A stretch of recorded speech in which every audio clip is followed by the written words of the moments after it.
sou professora e vim aqui falar sobre o tema cidadania digital, tá? Primeira coisa que a gente precisa saber é o que significa a bendita cidadania, né? Porque não adianta a gente falar em cidadania digital se as pessoas não sabem quais são as palavras que compõem essa expressão. Primeiro, cidadania, o que a gente precisa saber sobre esse assunto, certo? Que ela não é parada, ela não é estática, ou seja, ela evolui conforme evolui a nossa sociedade. Então, sabendo que ela é algo que evoluiu conosco, então a gente pode entender que hoje, em 2017, a gente tem uma cidadania diferente do que a gente tinha lá na Idade Média, por exemplo. Mas vamos entender então o que significa cidadania. Para entender esse termo, a gente tem que saber que ele é composto de duas palavrinhas, direitos e deveres. O que são os direitos? Direitos são todas aquelas questões que o Estado, ou seja, que o nosso país, que a nossa cidade nos garante. Por exemplo, direito à saúde, direito à vida, direito ao trabalho, direito à dignidade. Só que, se o Estado me dá todos esses direitos, eu tenho que dar um retorno para o Estado, para o investimento que o Estado faz em mim enquanto pessoa. E o nome desse retorno é deveres, certo? Então, cidadania é um conjunto de direitos e deveres. Agora nós vamos chegar ao nosso assunto. Então, o que significa cidadania digital? Professora, cidadania digital é o conjunto, então, de direitos e deveres que a gente tem na internet.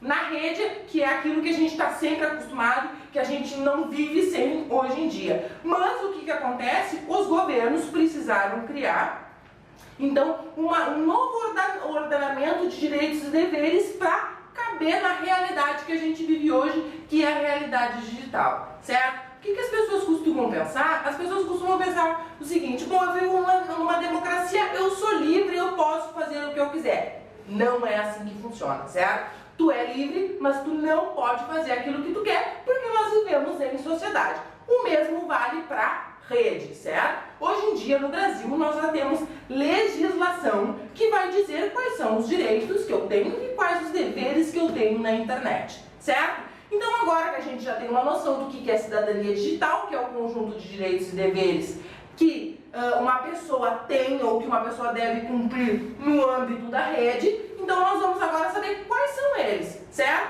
Começando pelos direitos. Quais são os direitos que a gente tem, então, na internet? Primeiro, inviolabilidade. As pessoas não podem violar o meu direito na internet, não podem violar as minhas informações.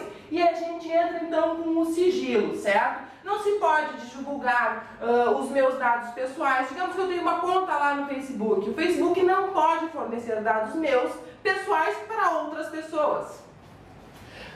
Proteção, de novo, aos dados, que tem a ver aí com a inviolabilidade e com o sigilo. É óbvio, proteger os dados, então, é deixar guardado, deixar a salvaguarda de que os meus dados não vão ser divulgados para ninguém. Por isso que muitas vezes a gente tem, eu fui lá abrir o meu e-mail em outro lugar, em outro computador que eu nunca usei, e vem aquela mensagem bendita, né?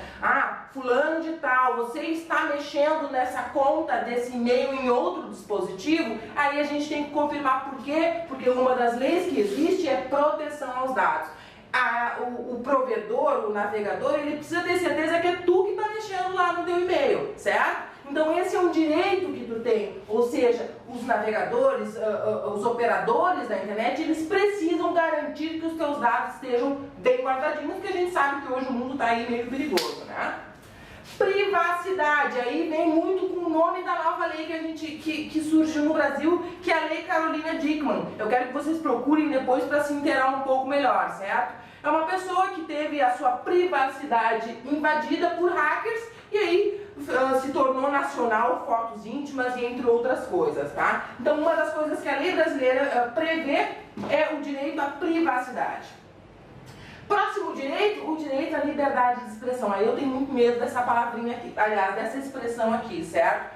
Como eu disse no início do vídeo, eu tenho direito à liberdade de expressão? Tenho, mas eu preciso cuidar até onde o meu direito vai e onde começa o direito do outro.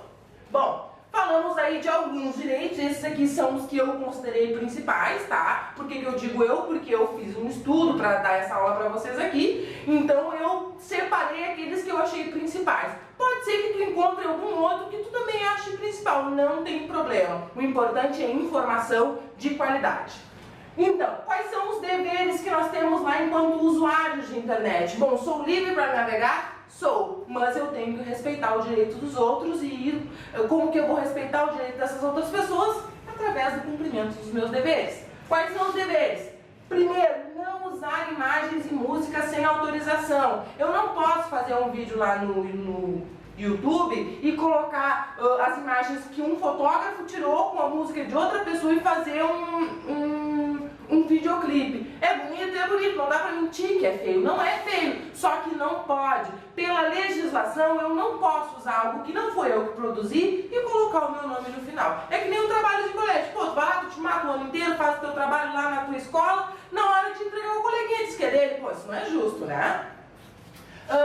Não enviar e-mails ofensivos, de novo, na questão da liberdade de expressão. Nós temos direito a nos expressar, mas nós precisamos cuidar de como a gente vai se expressar, certo? Eu não tenho o direito de falar com as pessoas do jeito que eu quiser, por mais que eu me encontre na razão ou por mais que eu ache que esteja na razão, certo? Então, muito cuidado com envios de e-mails ofensivos, muito cuidado com a maneira que a gente se refere a outras pessoas, porque o que pra mim é engraçado, na maioria das vezes, não é engraçado pro alvo da brincadeira. Também, outro dever e outra coisa que pode acontecer, no caso aí de eu enviar um e-mail ofensivo, certo? Se eu sou testemunha de alguém que ofendeu outra pessoa, sou testemunha de que aquela pessoa mandou um e-mail ofensivo, é meu dever, sim, enquanto cidadã digital, comunicar às autoridades. Então eu posso sim registrar um boletim de ocorrência. E se eu fui ofendida, também devo registrar esse boletim de ocorrência, dependendo aí da ofensa, claro, né? A gente sempre tem que usar a balança, né? Também é permitido ações penais e cíveis, ou seja, alguém pode sim ser processado por crimes cibernéticos. Qual o principal objetivo dessa aula? É para que vocês abram os olhos de vocês. A internet é muito bom, é um espaço de aprendizado, é um espaço de trocas, mas a gente sim precisa ter cuidado. A internet sim é perigosa, a internet sim precisa de consciência de quem usa ela, certo?